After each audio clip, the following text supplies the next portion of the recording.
Turning to politics, the final run-up to the November elections traditionally begins on Labor Day, so we've officially entered busy season for political correspondence. President Biden will visit Pittsburgh and Milwaukee today, campaigning for local candidates.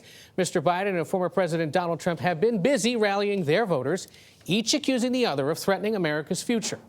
Scott MacFarlane is at the White House for us this morning. Scott, what can we expect from the president's trip?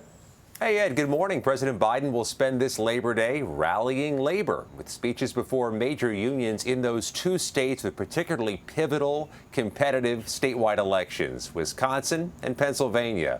And he won't be the only one out campaigning.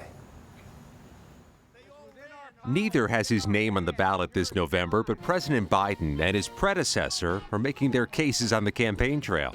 Today, after a speech in Milwaukee, the president travels to Pittsburgh, his third visit to Pennsylvania in less than a week, underscoring the stakes of elections there. Equality and democracy are under assault. It comes after a fiery speech in Philadelphia last Thursday.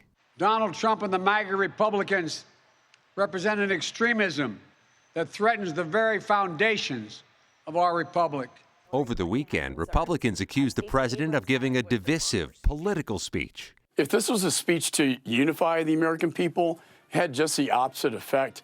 It basically condemned all Republicans who supported Donald Trump. The White House said the criticism was only directed at those who've incited violence and continue to deny the 2020 election results. He is calling on Democrats, independents, mainstream Republicans to really come together and make that decision and stand together to make their voices heard so that we can protect what is the most important to our value as a country. He's an enemy of the state. You want to know the truth?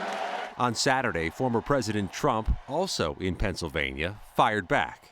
They're trying to silence me, and more importantly, they are trying to silence you.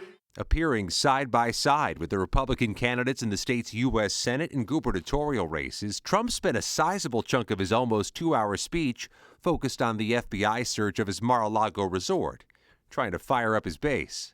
The FBI and the Justice Department have become vicious monsters, controlled by radical left scoundrels. The Justice Department and Trump's legal defense are awaiting the ruling from the federal judge in Florida about whether to order that special master, that independent third party, to review the records seized from Mar-a-Lago. No certainty on when that ruling's going to come, and no certainty on how or when it'll impact the midterm elections, which are now just 64 days away, Ed.